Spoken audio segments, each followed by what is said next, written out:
Good morning, everyone, and welcome to the latest episode of Highlander Newsroom. My name is Evan Ismail, in for Jonathan, the editor-in-chief, and I am the managing editor of the Highlander newspaper.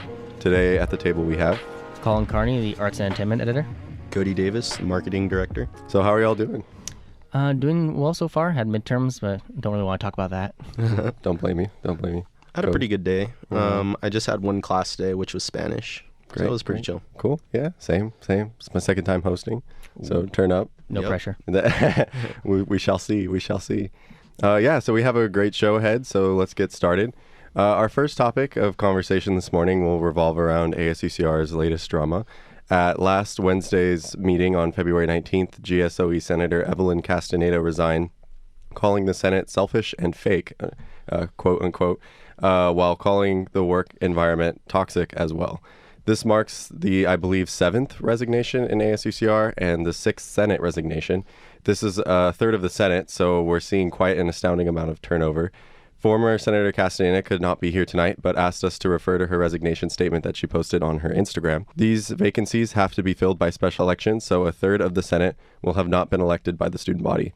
If you want to read more, you can pick up a copy of the newspaper or see our website, www.highlandernews.org. But another thing that happened that same meeting was Parliamentarian Avi Idea announcing he was put on a 2-week leave by Executive Vice President Abigail Cortes. Cortes left the meeting as Idea was announcing this, and this comes after EVP Cortes attempted to raise her stipend by $2,475 and called in what seems to be an illegal closed session meeting, so the Senate could debate on the merit of this increase. This is not allowed since you need a majority vote to move into closed session, and a vote was not had despite the objections of some of the senators. During the meeting, Idea came to the Senate and updated the gallery, explaining that the meeting was likely illegal. The increase ultimately failed, and we have Avi Idea here with us in the studio. Avi, how are you doing? I'm doing great. Yeah, It's good to be here. Thank you for having me out here. Yeah, thank you for being on. So my first question for you is, will you give us a bit of information about your role in ASUCR in the Senate meeting, or in ASUCR and in the Senate meetings for people who may not be familiar with parliamentarian duties? Absolutely. Well, to start, I'd like to give a little context with my own experience with ASUCR. I'm a third year and I've been involved with ASUCR since then. My first year was a first-year fellow under actually the executive vice president. My second year, I was a CHAS senator, and this year, I wanted to still be involved, but I had other commitments, so I did something with a little bit less commitment. I decided to be the parliamentarian. Now, the parliamentarian's job is to enforce parliamentary procedure, which makes sure that the meetings go by quickly and efficiently, and so that everybody can be heard. And I also enforce Robert's Rules of Order, which is, essentially speaking, a subset of parliamentary procedure. It basically lets people raise their hand when they want to say something, make objections, point of order if they need to leave, all sorts of different things. And I'm the person that enforces those rules. Great. Yeah. So coming to this meeting that we're the meeting in question, what exactly does Robert's Rules of Order say about closed session meetings? Robert's Rules of Order is very explicit about what you're supposed to do with closed sessions. A very specific section in the book says you cannot have a closed session meeting or an executive session unless it's voted on with a majority ruling. And so do you think that this factored in? So obviously you came out to explain to the gallery what the Robert's Rules of Order says about the closed session meeting. So do you think that coming to the gallery during the closed session meeting to explain this factored into your suspension? What were the reasons that EVP Cortes gave you to justify this? Well, wow, that's a big question. Okay, so it was a very tense situation because she brought the Senate into closed session without a vote. I wasn't prepared for this because I wasn't briefed on this before the meeting. It wasn't on the agenda. I had no idea it was happening. So before I could even think about what was happening, she brought everybody back. And I wasn't sure how to proceed. I looked at the rules. I saw that it was, like I had thought, against procedure. And I approached them in the meeting and told them it was, not allowed. After that, I decided to go back into the galley to address the public because, everybody was waiting. It had been almost 30 minutes, 40 minutes at that point. So I went out there and told them that it was against the rules and that I would do my best to bring everybody back out. I returned to the closed session. I spoke with EVP Cortes and the Senate, but they refused to come even with the rule being in place. And they voted right then to stay in closed session, even though they should have voted before. So as to your question about whether this factors into my leave or not, it's hard to say if this is the one conflict that caused her decision. I think it might just be a buildup of tensions from her own position, not between me and her, but rather in light of many criticism that she's been facing recently. She kind of wants things to cool off. To be fair, I could have been a little more careful about how I spoke about the situation in the last issue of the Highlander, but I won't apologize for speaking exactly to the rules and, my own executive opinion about what happened. So, I think it definitely had something to do with my being on leave. So do you think ultimately, just in your opinion, that this leave is fair to you? I don't think it's fair to anyone, really. My first concern was a replacement for parliamentarian. 2 weeks is a very short amount of time, and an inconvenience to anybody to just say, hey, come on in and be a parliamentarian for a couple of weeks, learn all of these different rules and do this job, but only for this amount of time. And it adds a lot of complications, especially for Ames, who handles the finances, because then we'd have a conversation about how are we going to split the stipend? Are we still going to pay Avi for the stipend when he's technically not working? So there's that complication. At the last meeting, there was no parliamentarian, and I was right there in the galley. I could have been up there, but I wasn't, and it felt bad. So for that reason, it's not fair. And 2, I don't think it's reasonable in the sense that EVP Cortes and I really should have been able to just talk about the conflict and move forward with a solution. I think at the root of this, it was just communication about when the closed session was happening, if we could do it, why it was happening, and granted that none of that was discussed, how can we address those conflicts and move forward in the best way? And I don't think it was to put me on 2 weeks leave. I think we should have just addressed it right then, so we wouldn't have any of these other complications. So what do you think will happen next? Frankly, I'm not sure.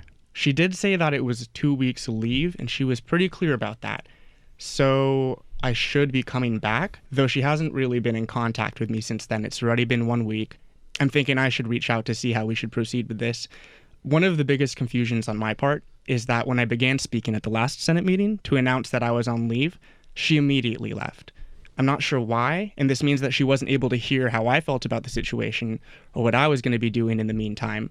Yeah, that just leaves a big sort of plot hole there. But at least the Senate knows that I'm on leave and not resigned or removed from my position. So at the very least, they and the rest of the public knows that I'm on leave and should be coming back. Mm-hmm. All right. Yeah. So, Colin, Cody, I'll open it up to you for any questions that y'all might have. Yeah, definitely. So you mentioned that EVP Cortes tried to increase her stipend through illegitimate means. I'm just curious, are there any rules that are put into place that would kind of hold them accountable for putting into place a closed session meeting that is illegal by how ASUCR operates?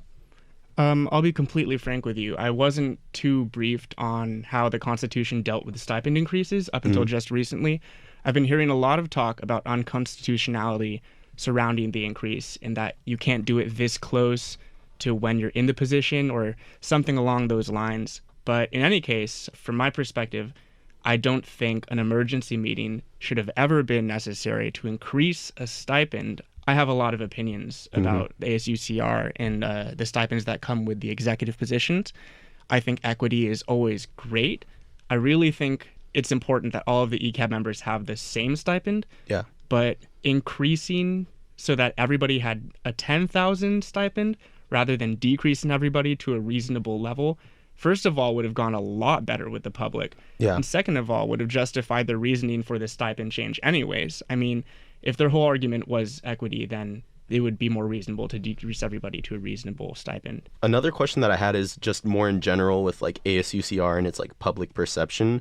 For many, it's easy to see the dysfunction within ASUCR and ignore the campus government altogether. What would you say to these students who might feel disillusioned about ASUCR in general? Why is it important we continue to follow what's going on within ASUCR? I think it's important to continue following what ASUCR does to keep them accountable. A lot of the drama, a lot of the tension going on right now stems from the fact that folks like you, the Highlander, are coming out and holding them accountable. It's people are here to watch you. People see what you're doing. And I think that holds a lot of value for people that are watching because on one hand, discouraging, but on the other hand, it can be inspiring. I remember my first year, the reason I joined ASUCR was because I heard about all the corruption. I heard about people trying to increase stipends and parties and all sorts of things like that. And I wanted to be part of the change. Obviously, that change is very slow, and I'm in my third year. It's still corrupt. There's still a lot of bad stuff going on.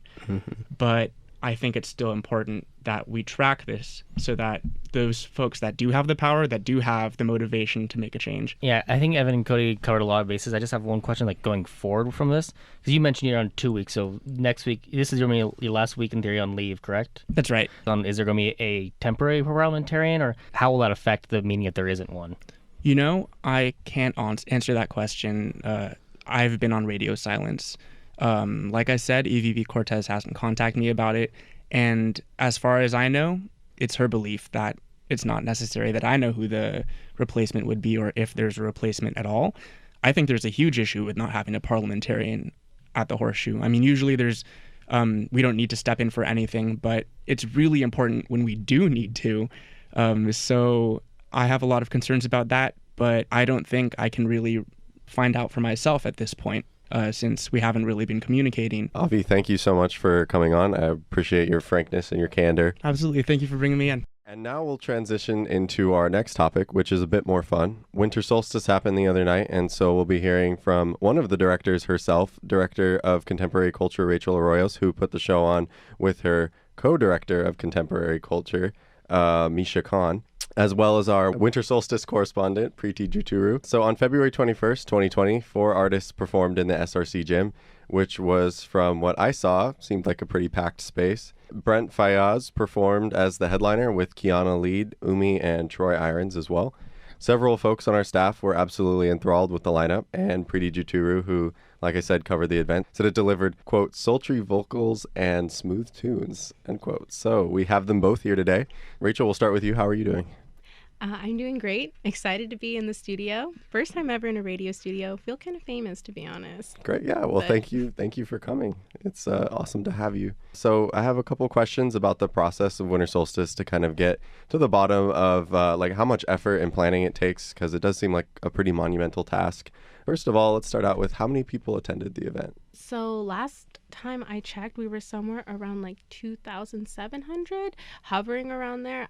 We may have been a little under because we didn't technically reach capacity. We didn't have to like reject any students from the line, which is honestly like a big bonus. I would hate to like send students away just for capacity reasons. So a lot of people did attend the event. We actually changed the layout as well, so that allowed us to fit just like a few more people in that the SRC North Gym as well. Great. Awesome. And so how much planning goes into Winter Solstice? So like, I guess we'll start out, like, when do you start planning for each year's Winter Solstice? So for our contemporary culture directors in ASPB, we start during the summer. So we start sometime in July, more August. But that's actually when we start like looking at artists, going through suggestions lists, going through like past year's artists to make sure that we don't, get an artist that we've already had. And then we start from there. And at that point, we actually do start trying to like figure out like budgeting and things like that. So like, how do you determine which artists to have to perform at these concerts? So for this year, it was the 10th anniversary of Winter Solstice, and we really wanted to bring it back to like the roots of the concert, so like R&B and soul. In the past, we've had comments from students who feel that the R&B has been a little too alternative for their taste. So we really wanted to bring it kind of back to that very like traditional sound, which really influenced the artists that we picked for this year. That's great. So when do you have to reach out and like get the ball rolling on these artists to perform? We try to do it as soon as possible. I want to say the earliest we could do it, just for the artist's sake, because they need to know like their schedule for the year as well, was around October. Yeah. And so how big is your staff? Like, how many people does it take to set up and clean up everything? So besides the ASPB staff, we do also work with like stage tech, so they like handle our staging. We also work with the SRC staff and several other companies to like put up our canopies and things like that. On our own ASPB staff, we have at least 62 people working that night, and like I said, that's not including all the other staff that we use. That's great. So now, what is your budget for Winter Solstice? I can't reveal like the exact budgeting. Our budget is like, public. We all run on student fees and everything. But just for the sake of like privacy reasons, I can't reveal the whole budget. But it is, I will say, smaller than Block Party and Spring Splash, which is why we do have that limited capacity issue. This year, you kind of mentioned that there was like kind of a change in like the layout of like the whole venue and everything like that. What were some other key differences between this year's concert and last year's concert? I think besides the layout change, one of the key differences was just trying to bring it, I would say, back to the roots of R&B.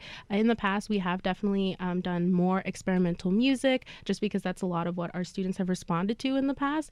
But what Misha and I really hope to do is to kind of like continue the tradition of our contemporary culture division and really uplift those students who don't generally see like their type of music or their interests put forth in like our more bigger mainstream concerts, such as like Block Party and Spring Splash. So we thought that, you know, students were already kind of getting that more alternative taste from other concerts. So we really did want to try to bring it back to that like traditional R&B sound that also influenced a lot of our marketing as well. I don't know about y'all, but I recently, like during the summer, found out R&B actually did stand for rhythm and blues.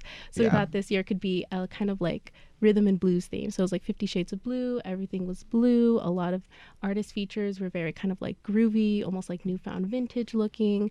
So we really just wanted to like bring it back to the classics, if that makes sense. All right, cool. That was definitely a big influencing factor. All right. And what would you say was the biggest challenge that y'all faced when setting up this event? It was most definitely capacity. We just wanted to ensure that all of our students who were like in line could actually go into Winter Solstice. In addition, we were of course concerned about like the weather the day of, students waiting in line for the cold. That's actually why we decided to introduce our hand warmer promo items. So what we did for students is, as we were wristbanding them, because we wristband them about an hour earlier than the concert actually we actually let you in. So while students were waiting out there, we gave them like hand warmers so they could like hold them in line. It wasn't actually that cold this year, luckily, but it was just like something we tried to do for our students. So a lot of it was definitely focused on student experience this time as well, because of course we know that sometimes the line is the thing that students remember the most when they go to events. Yeah. Yeah, definitely. I remember my first year when I went to Winter Solstice, it was dumping rain. Yes. Yeah. I think it did start to rain a little bit, right? Yeah, it rained a little bit. Sprinkled twice. I had a small heart attack, but luckily it was nothing, you know, not continuous rain. And if it was, like, we have protocols now in place. For example, like your first year that happened, you know, you just live and you learn. So That's great. Yeah, awesome. So now, do you have any spoilers for us on Spring Splash? I can tell you it's going to be May 9th. Okay, right? great. Saved date. Awesome. I can tell you that, you know, it's going to be a different setup, of course, because of the construction going on this year. And it's definitely going to be a great time. Do you know when the lineup will be released? Before the concert, Okay, for sure. great. Awesome, great. All right, well, Preeti, you covered it. What did you think? So I came in with pretty high expectations. I went to last year's Winter Solstice and I thoroughly enjoyed it. And knowing that this was the 10th anniversary, I was super excited. Personally, after leaving the venue, I was hoping for a larger impact music-wise, but that wasn't ASPB's fault. I think it was the artists themselves. In general, I noticed that there was a lot of R&B fusion, mixing R&B with genres such as jazz, alternative rock, and even 90s Japanese pop, which was a good touch. You know, opening with Troy Irons. You know, in regards to her musical technique, her set was the best in the sense that it was clear she had professional training in vocal techniques, and her guitar abilities were incredible. It's interesting because I listened to all the artists prior to coming to the event, and she usually tends to have a musical accompaniment. And I think that when she played solo, I guess having those like darker alternative sounds being stripped down really brought out her vocal abilities and, you know, inspiration from alternative rock, but not to the extent. So I think students were more engaged. But in general, because she is lesser known by most people, the audience was slightly less engaged, but I think by the time she got off stage, their eyes were open to her music, and I think they'll take a listen to her after. Up next was the midliner, Umi. I did notice there was a delay of her coming to the stage, but I heard she was doing a ritual prior to coming to stage. Is that true? I mean, I personally can't verify that. I was not backstage. I was actually running the entrances the whole time. My co-director, Misha, was backstage, like, handling all the artists and things. Sorry, I cannot confirm either way. For sure. I will say her musical accompaniment was extremely talented. The percussionist was fantastic. The keyboard player, as well as the guitarist, they were fabulous. So I applaud them. I noticed that she incorporated a lot of like lo-fi hip-hop inspiration as well as soft pop vocals. I mean, she is pretty young. She's around our age. She's a student at USC. So I will say, as far as vocals go, it could have been stronger as far as like breath support. But in general, like, you know, musical technicalities aside, she had a really light and airy presence on stage. The audience was engaged, and overall, she gave us positive vibes. Those vibes. It's positive vibes. And then with the supporting artist, Kiana Ladie, I will say, you know, one of the biggest things, and again, I don't think it reflects on her, but I did notice there was a large sound imbalance, especially in the front of the stage area. There was a really high bass, and there was some mic feedback a couple of times throughout the event. I think that at one point the audience started to disengage, especially in the front section, just because the bass was so intense. At one point it was like very uncomfortable, almost painful, and that kind of, you know, trickled down to the next performance during the headliner. But as far as the artist goes herself, her musical accompaniment as well as her vocal style was extremely unique, incorporated jazz, a little bit of blues, and overall, the crowd was enamored by her sensual vocal style. As far as the headliner goes, you know, he was the most anticipated. Everyone was super happy that he was performing. He even came off the stage, took photos with the fans, which I thought was super cool. His performance was really nice. I liked it. I'm not super familiar with him, so for me it was nice to, you know, hear something different. But I will say he didn't perform the song Poison, which is the one that everyone knows, and everyone was left super disappointed because of that. But he's definitely much more traditional R&B with a couple, you know, jazz inspirations here and there. But in general, I'd say Winter Solstice was a great event. You know, y'all do a really great job of organizing. It was incredibly organized. Production value was fantastic, and I think that I'd give it an 8.5 out of 10, but that's only because of the, like, I guess technical issues, but overall it was really good. Hey, an 8 out of 10 is passing, right? Yeah, it looked like you all did great. I was watching the Instagram stories and Snapchat stories and everything, and it looked really fun. So some very dense research by Preeti. Thank you. Very good analysis. So Cody, like, what did you think? Did you like enjoy it yourself? Did you have a great time? Like, what was going on with you?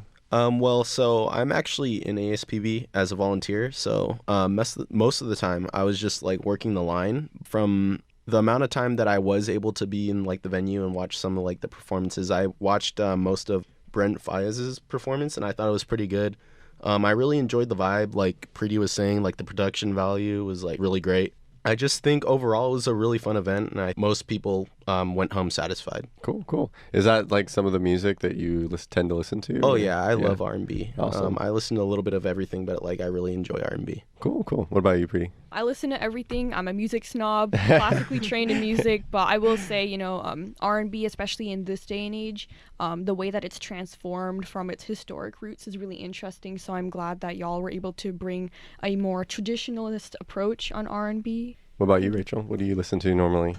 Honestly, I mean, y'all may scoff, but I love pop music, upbeat poppy music. But I have been listening to a lot more like non-mainstream R&B because of course, this concert, and just kind of broadening my music horizon because of ASPB in general. Great. Yeah, I feel like we can all get behind some upbeat pop. I like that myself too. Yeah. Oh yeah, I forgot to ask. What are the upcoming events that you guys have coming? Great question. So we actually do have a couple events coming up this week. On Thursday, February 27th, we have Sound Clash from 6 to 9. That's going to be in the Hub Plaza, and we're going to be giving away free tacos, free t-shirts. So definitely come out and check it out. It's all UCR students, like performing a battle of the bands sort of thing. And then on Friday, we actually have a lecture with Angelica Ross. That's going to be February 28th from 6 to 9 in Hub 302. Please do consider coming out, and you may get a chance to do like meet and greet possibly for our first 5 people in line. And then, of course, next week we have our movie premiere for Onward on Thursday.